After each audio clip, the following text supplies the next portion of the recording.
Hello everyone, welcome back GK online practice hub. इस video में हम इंडियन पॉलिटी के इम्पॉर्टेंट क्वेश्चंस पर डिस्कस करने वाले हैं। ये सारे क्वेश्चंस एमसीक्यू टाइप के हैं जो आपके सभी प्रतियोगी परीक्षाओं के लिए हेल्पफुल होंगे। इसमें कुल हम 50 क्वेश्चंस पर डिस्कस करने वाले हैं। चलिए क्वेश्चन स्टार्ट करते हैं। आज का पहला क्वेश्चन है, लोकसभा के अध्यक्ष अपना त्यागपत्र किसे देते हैं? सही विकल्प हो जाएगा ऑप्शन सी, राष्ट्रपति। लोकसभा अध्यक्ष अपना त्यागपत्र राष्ट्रपति को देता है। नेक्स्ट क्वेश्चन, भारत का प्रधानमंत्री बनने की न्यूनतम आयु कितनी होती है? भारत के प्रधानमंत्री बनने की जो न्यूनतम आयु निर्धारित की गई है वो है ऑप्शन ए सही 25 वर्ष। राज्यसभा के सदस्य बनने की न्यूनतम आयु 30 वर्ष। राष्ट्रपति और राज्यपाल बनने की न्यूनतम आयु 35 वर्ष और मतदान करने की जो आयु होती है वो 21 वर्ष। याद रखिएगा सभी। चलते हैं नेक्स्ट क्वेश्चन पर। इनमें से कौन भारत के राष्ट्रपति की इच्छा तक ही अपने पद पर बने रह सकते हैं? सही विकल्प हो जाएगा ऑप्शन डी, राज्यपाल। राज्यपाल की नियुक्ति राष्ट्रपति द्वारा की जाती है और यह राष्ट्रपति की इच्छा तक ही अपने पद पर बने रह सकते हैं। जो स्थिति केंद्र में राष्ट्रपति की होती है वही स्थिति राज्य में राज्यपाल का होता है। राज्यसभा के सदस्य किसके द्वारा चुने जाते हैं? राज्यसभा के सदस्य राज्य के विधानसभाओं द्वारा चुने जाते हैं। ऑप्शन डी सही आंसर है। नेक्स्ट क्वेश्चन, राज्यसभा के सदस्य का कार्यकाल कितने वर्ष के लिए होता है? राज्यसभा के सदस्य का कार्यकाल 6 वर्ष के लिए होता है। ऑप्शन बी सही आंसर है। मूल कर्तव्य किस संविधान संशोधन में जोड़े गए थे? सही विकल्प है ऑप्शन बी, बिल से संविधान संशोधन 1976 में मूल कर्तव्य जोड़े गए। कुल मूल कर्तव्यों की संख्या 11 है और स्वर्ण सिंह समिति की सिफारिश पर मूल कर्तव्य भारतीय संविधान संशोधन 1976 द्वारा जोड़े गए और 11वां मूल कर्तव्य 2002 में 86वें संविधान संशोधन द्वारा जोड़ा गया है। याद रखिएगा, जो सबसे नया मूल कर्तव्य है 11वां वो 86वें संविधान संशोधन 2002 में जोड़ा गया। इस प्रकार कुल 11 मूल कर्तव्य हैं। नेक्स्ट क्वेश्चन, संसद की कार्यवाही सूची में प्रथम विषय कौन सा होता है? संसद की कार्यवाही सूची में प्रथम विषय होता है प्रश्नकाल। ऑप्शन बी सही है। प्रश्नकाल का जो समय होता है वह होता है 12 से 1 PM। नेक्स्ट क्वेश्चन, संविधान संशोधन प्रस्ताव के संबंध में दोनों सदनों में मतभेद होने की स्थिति में क्या होता है? सही विकल्प हो जाएगा ऑप्शन डी, प्रस्ताव गिर जाता है। संविधान संशोधन आर्टिकल 368 में उल्लेखित है। जब संविधान संशोधन प्रस्ताव में दोनों सदनों में मतभेद होता है तो वह संविधान संशोधन विधेयक प्रस्ताव खारिज हो जाता है यानी गिर जाता है। ऑप्शन डी सही है। नेक्स्ट क्वेश्चन, संसद के संयुक्त अधिवेशन में विधेयक कब पारित होता है? संसद के संयुक्त अधिवेशन में विधेयक जब दोनों सदनों के टोटल यानी कुल उपस्थित तथा मतदाता सदस्यों के समान बहुमत द्वारा। ऑप्शन सी सही होगा। संयुक्त अधिवेशन का उल्लेख अनुच्छेद 108 में है। संयुक्त अधिवेशन को संबोधित राष्ट्रपति करता है। याद रखिएगा, संयुक्त अधिवेशन को कौन संबोधित करता है? राष्ट्रपति। और इसकी जो अध्यक्षता, संयुक्त अधिवेशन की अध्यक्षता स्पीकर द्वारा की जाती है। दोनों ही क्वेश्चन आपके लिए इंपॉर्टेंट है। संयुक्त अधिवेशन की अध्यक्षता स्पीकर के द्वारा की जाती है और इसको संबोधित राष्ट्रपति करता है और इसका वर्णन किस अनुच्छेद में है? 108 में। नेक्स्ट क्वेश्चन, भारत में संसद के दोनों सदनों की संयुक्त बैठकें क्यों आयोजित की जाती हैं? सही विकल्प है ऑप्शन डी, उस विधेयक पर विचार करने और उसे पारित करने के लिए जिस पर दोनों सदनों में मतभेद है। यदि किसी विधेयक पर दोनों सदनों में मतभेद है तो राष्ट्रपति द्वारा अनुच्छेद 108 के तहत संयुक्त अधिवेशन आहूत की जाती है। संसद के दोनों सदनों की संयुक्त बैठक को कौन संबोधित करता है? अभी मैंने आपको बताया ऑप्शन डी, राष्ट्रपति। नेक्स्ट क्वेश्चन, संसद के संयुक्त अधिवेशन की अध्यक्षता कौन करता है? सही विकल्प हो जाएगा option D, Lok Sabha speaker, Lok Sabha अध्यक्ष।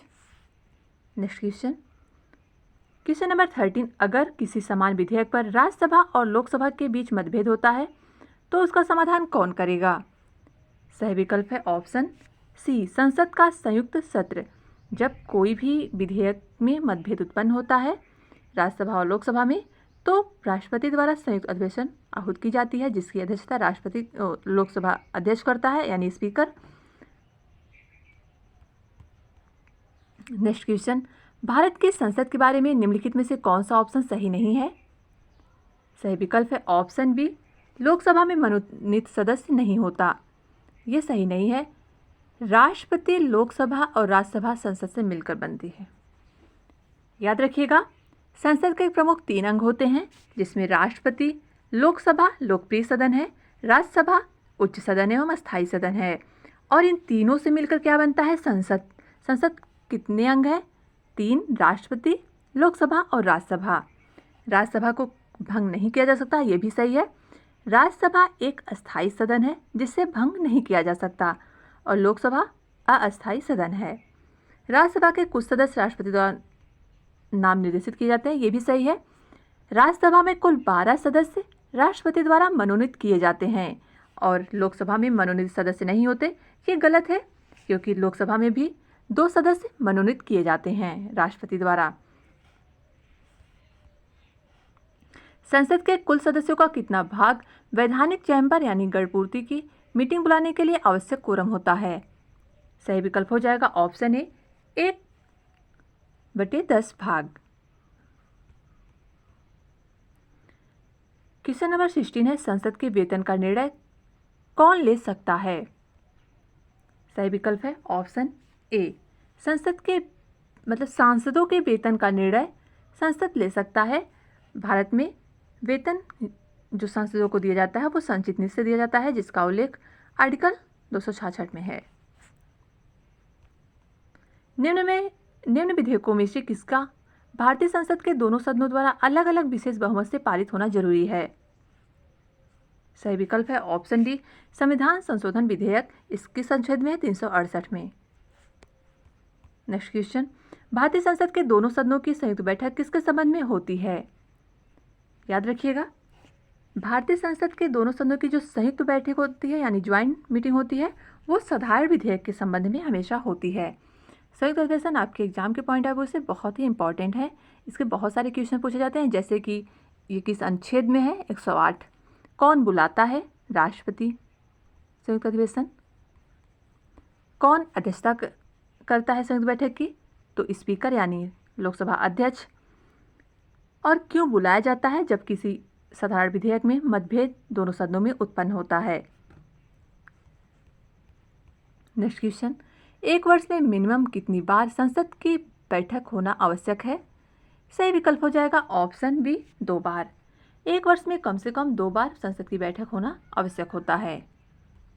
नेक्स्ट क्वेश्चन, संविधान एक पवित्र दस्तावेज है, किसने कहा? सही विकल्प हो जाएगा ऑप्शन बी, भीमराव अंबेडकर जी ने संविधान एक पवित्र दस्तावेज है कहा था। नेक्स्ट क्वेश्चन, राष्ट्रपति पर महाभियोग किस आधार पर लगाया जाता है? सही विकल्प है ऑप्शन बी, संविधान के अतिक्रमण करने पर राष्ट्रपति पर महाभियोग लगाया जाता है। अगला क्वेश्चन है, राष्ट्रपति पर महाभियोग की प्रक्रिया किस देश के संविधान से लिया गया है? राष्ट्रपति पर महाभियोग की प्रक्रिया किस देश के संविधान से लिया गया है?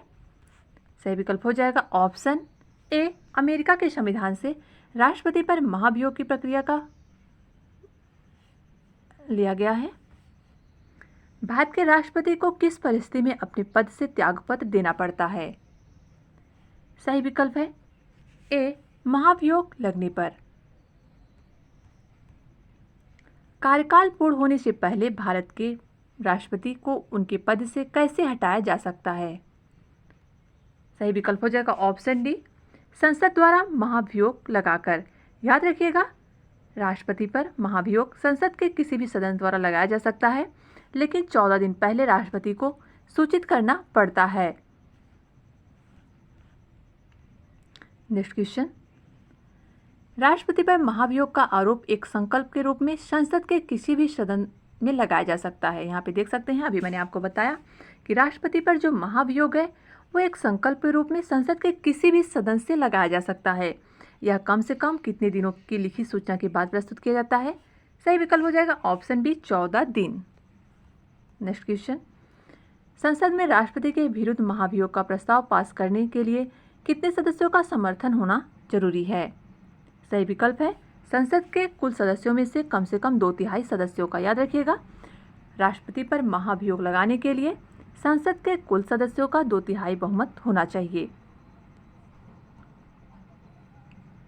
नेक्स्ट क्वेश्चन, भारत के राष्ट्रपति को कार्य अवधि समाप्ति के पूर्व पद से कैसे हटाया जा सकता है?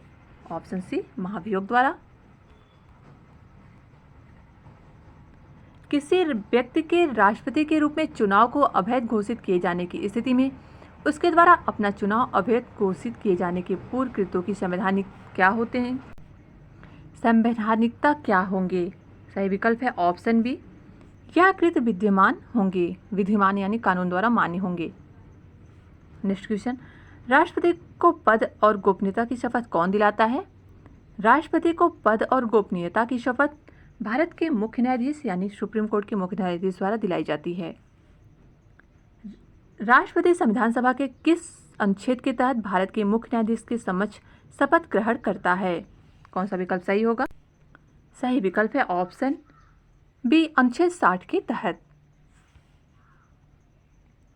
राष्ट्रपति चुनाव संबंधित मामले निम्नलिखित में से किसके पास भेजे जाते हैं? सही विकल्प है ऑप्शन सी, उच्चतम न्यायालय के पास राष्ट्रपति चुनाव संबंधी मामले भेजे जाते हैं।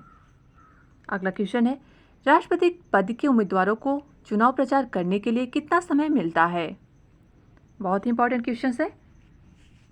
ऑप्शन बी राइट होगा, 2 सप्ताह यानी 15 दिन राष्ट्रपति पद के उम्मीदवार को चुनाव प्रचार करने के लिए समय मिलता है। अभी हाल ही में भारत के राष्ट्रपति कौन बनी है? द्रौपदी मुर्मू। द्रौपदी मुर्मू जो कि झारखंड की हैं, उड़ीसा के राज्यपाल भी रह चुकी हैं, भारत की पहली आदिवासी महिला राष्ट्रपति हैं। याद रखिएगा। नेक्स्ट क्वेश्चन, कितने वर्षों के लिए भारत के राष्ट्रपति का चुनाव होता है? सही विकल्प है ऑप्शन बी, 5 वर्ष के लिए। अनुच्छेद के तहत किस अनुच्छेद के तहत राष्ट्रपति अपने पद ग्रहण करने की तिथि से 5 वर्ष अधिक तक अपने पद पर बना रहता है? क्वेश्चन टाइपिंग में थोड़ा इधर है, यानी किस अनुच्छेद के तहत राष्ट्रपति अपने पद ग्रहण करने की तिथि से 5 वर्ष की अवधि तक अपने पद पर बना रहता है? सही विकल्प है ऑप्शन बी, अनुच्छेद 56 के तहत। अनुच्छेद 52 से लेके अनुच्छेद 62 तक राष्ट्रपति के बारे में वर्णन है, जिसमें अनुच्छेद 52 में राष्ट्रपति, अनुच्छेद 53 में कार्यपालिका की शक्ति, ऐसे करके सारे अनुच्छेद हैं। उसके लिए एक ट्रिक भी है। चलते हैं नेक्स्ट क्वेश्चन पर। भारत के राष्ट्रपति को उसके पद से किसके द्वारा हटाया जा सकता है? सही विकल्प है ऑप्शन डी, संसद द्वारा। संसद द्वारा किसी भी सदन से महाभियोग लगाकर महाभियोग 2/3 बहुमत से पारित होना चाहिए और 14 दिन पहले राष्ट्रपति को लिखित सूचना इसकी प्राप्त होनी चाहिए। नेक्स्ट क्वेश्चन, संविधान के उल्लंघन के लिए राष्ट्रपति के विरुद्ध महाभियोग यानी अभियोग कार्यवाही किसके द्वारा शुरू किया जा सकता है? सही विकल्प है ऑप्शन सी, संसद के किसी भी सदन द्वारा। भारत के राष्ट्रपति निर्वाचित होने के लिए किसी व्यक्ति की न्यूनतम आयु कितनी होनी चाहिए? सही विकल्प है ऑप्शन डी, 35 वर्ष। नेक्स्ट क्वेश्चन, राष्ट्रपति का निर्वाचन किस प्रकार से होता है? सही विकल्प है ऑप्शन बी, अप्रत्यक्ष रूप से। राष्ट्रपति का निर्वाचन अनुपातिक प्रतिनिधित्व प्रणाली द्वारा एकल संक्रमणी प्रणाली द्वारा होता है, जो कि अप्रत्यक्ष द्वारा होता है। राष्ट्रपति पद के निर्वाचन हेतु कौन सी पद्धति अपनाई जाती है? सही विकल्प है ऑप्शन डी, समानुपातिक प्रतिनिधित्व एवं एकल संक्रमणी मत पद्धति। राष्ट्रपति पद के चुनाव संबंधी विवाद को कहाँ निर्देशित किया जाता है? सही विकल्प है ऑप्शन डी, उच्चतम न्यायालय में। भारत के राष्ट्रपति की तुलना इनमें से किसके करना सर्वाधिक उचित है? भारत के राष्ट्रपति की तुलना ब्रिटेन के सम्राट से करना अधिक उचित है, क्योंकि भारत के जो राष्ट्रपति होते हैं वो संवैधानिक प्रमुख होते हैं, वो भारत के प्रथम नागरिक होते हैं, वो संवैधानिक प्रमुख होते हैं। कार्यपालिका की शक्ति उनमें निहित होती है, लेकिन वो संवैधानिक प्रमुख होते हैं। लेकिन वास्तविक जो कार्यपालिका होता है वो होता है प्रधानमंत्री।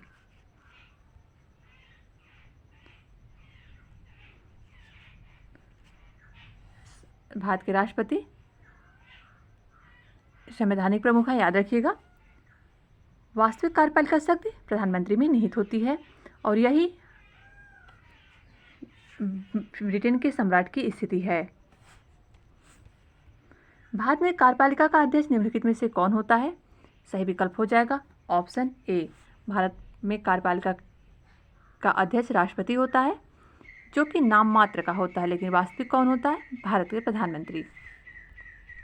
संघ की कार्यपालिका शक्ति किसमें निहित होती है? सही विकल्प हो जाएगा ऑप्शन सी, मंत्रिपरिषद में। भारतीय संविधान के अनुसार देश का प्रथम नागरिक निम्नलिखित में से कौन होता है? सही विकल्प है ऑप्शन ए, भारत के राष्ट्रपति भारत के प्रथम नागरिक होते हैं। भारतीय संविधान के अनुसार संघ की कार्यपालिका शक्ति निम्नलिखित में से किसमें निहित होती है? सही विकल्प है ऑप्शन बी, राष्ट्रपति में।